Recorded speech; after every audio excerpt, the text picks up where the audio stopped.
Hello विद्यार्थियों, आज हम छत्तीसगढ़ माध्यमिक शिक्षा मंडल के द्वारा आयोजित कक्षा 12वीं परीक्षा में पूछे जाने वाले संभावित प्रश्नों की चर्चा कर रहे हैं। विषय है भूगोल।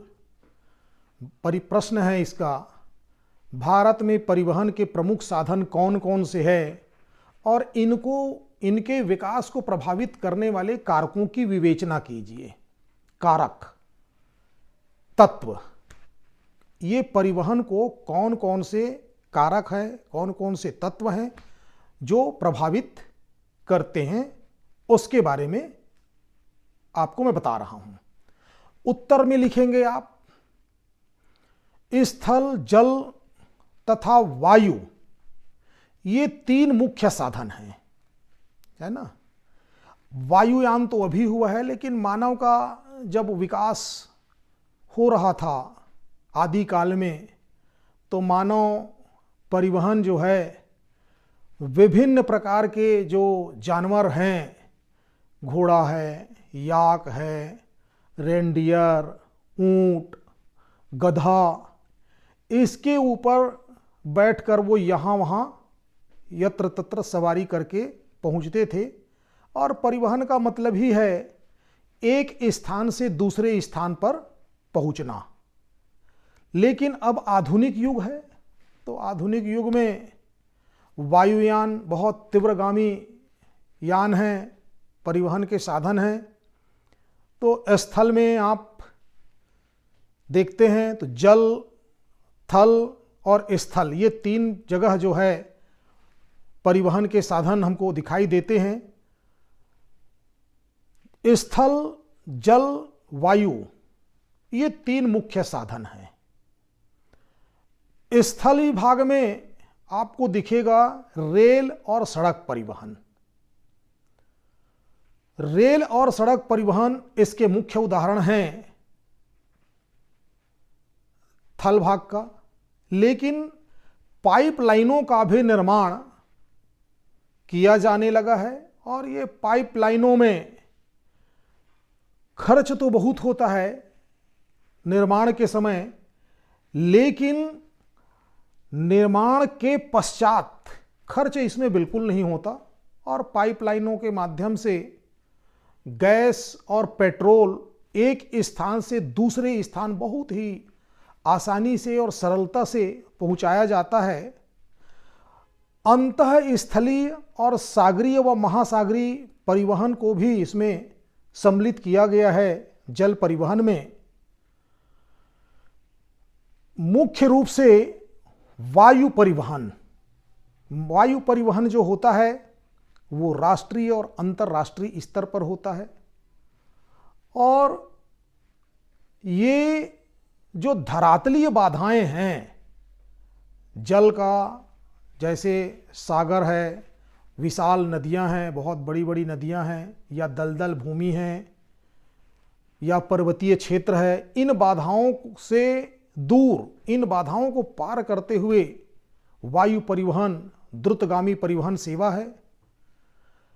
स्थलीय परिवहन में कुछ भौगोलिक और राजनीतिक तत्व प्रभावित करता है। भौगोलिक तत्व और राजनीतिक तत्व, ये अधिकांश सड़कें भारत में उत्तरी समतल मैदान में पाई जाती है, क्योंकि यहां पर भूमि समतल है और जनसंख्या की अधिकता है। औद्योगिकरण भी बहुत व्यापक पैमाने पर हुआ है और नगरीकरण भी बहुत ही बड़ी मात्रा में हुआ है।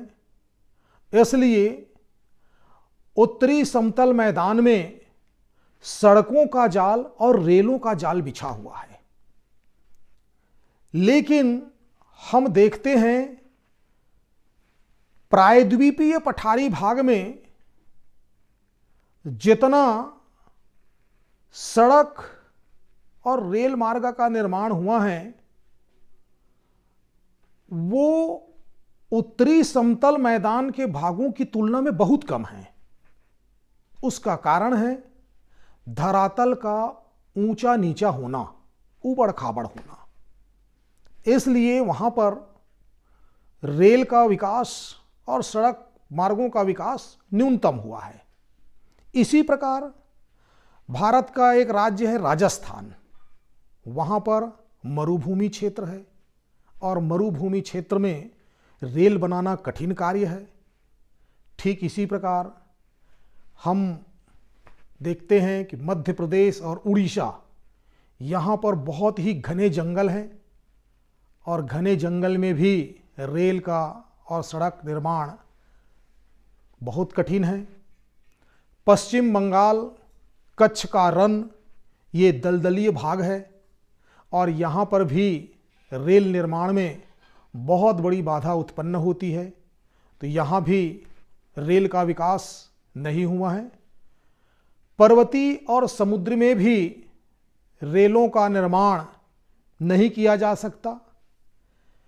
इस प्रकार पर्वतीय क्षेत्रों को पार करते हुए थाल घाट, भोर घाट, पाल घाट को पार करके ही मुंबई, मंगलोर, वास्को डी गामा और कोच्चि रेल मार्ग शीर्ष पर पहुंचा है।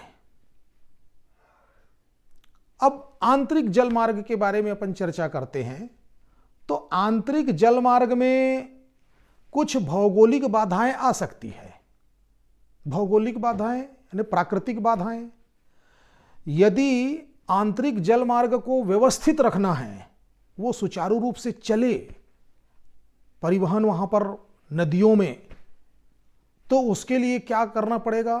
प्राकृतिक रूप से वर्ष भर वहां पानी हो और उस नदी में कीचड़ और रेत का जमाव ना हो। वर्ष भर पानी हो, रेत का जमाव ना हो और नदी की गहराई हो। जल परिवहन की वहां मांग भी अधिक हो, लोगों का आवागमन वहां हो सके बहुत आसानी से। तो वो क्षेत्र जो है घनी आबादी वाला हो, तब लोग वहां आना जाना करेंगे। और जिस मार्ग से परिवहन होना है, वहां पर जलप्रपात ना हो। यदि जलप्रपात होगा तो परिवहन में बाधाएं आएगी। तो इस प्रकार भारत में परिवहन के साधनों का आप पूरा विस्तार से वर्णन कर देंगे। राजस्थान में क्या तकलीफ है, कच्छ का रण है, पश्चिम बंगाल में, मध्य प्रदेश में, उड़ीसा में वन के कारण सड़क रेल परिवहन का विकास नहीं हुआ है। लेकिन उत्तरी समतल मैदान में रेल और सड़क का जाल बिछा हुआ है और वहीं प्रायद्वीपीय क्षेत्रों में, राजस्थान के कच्छ क्षेत्रों में रेल का और सड़क का पर्याप्त विकास नहीं हुआ है। ऐसा आप वर्णन कर देंगे। आपका उत्तर 100% सही होगा। धन्यवाद। जय हिंद।